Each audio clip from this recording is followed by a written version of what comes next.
வணக்கம் உறவுகளே. நான் இன்றைக்கு மைதா மாவில் தோசை சுட போகிறேன். எப்படின்னு சொன்னால், நான் இந்த கீரை கலந்துருக்கிறேன், இந்த மாவு கரைச்சிருக்கிறேன், இந்த பாருங்க இந்த கீரை சேர்த்துருக்கிறேன். இந்த கீரையோட பேர் உங்களுக்கு தெரிஞ்சால் கமெண்டில் சொல்லுங்கள். இந்த கீரை சேர்த்து தான் நான் செய்திருக்கிறேன். மைதா மாவு 1 கப்பு, 1 முட்டை, உப்பு, இந்த கீரை சேர்த்து தான் செய்திருக்கேன். ரொம்ப சுவையாக இருக்கும்.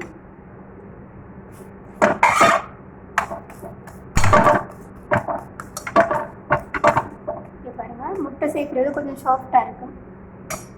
நாங்கள் சாம்பாரோட, கறியோட, முட்டை பொரியலோட சாப்பிடலாம். காலை உணவுக்காக சாப்பிடலாம், இல்லை நைட்டுக்கு சாப்பிடலாம். செய்து ரொம்ப சுவையாக இருக்கும்.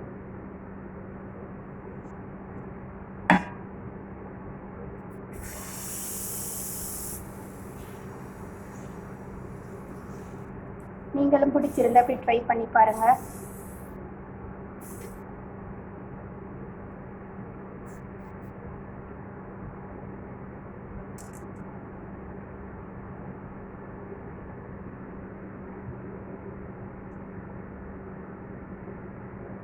இந்த தோசை பிடிச்சிருந்தா லைக் பண்ணுங்கள், கமெண்ட் பண்ணுங்கள், சப்ஸ்கிரைப் பண்ணி உங்களோட சப்போர்ட்டை எங்களுக்கு தாங்க.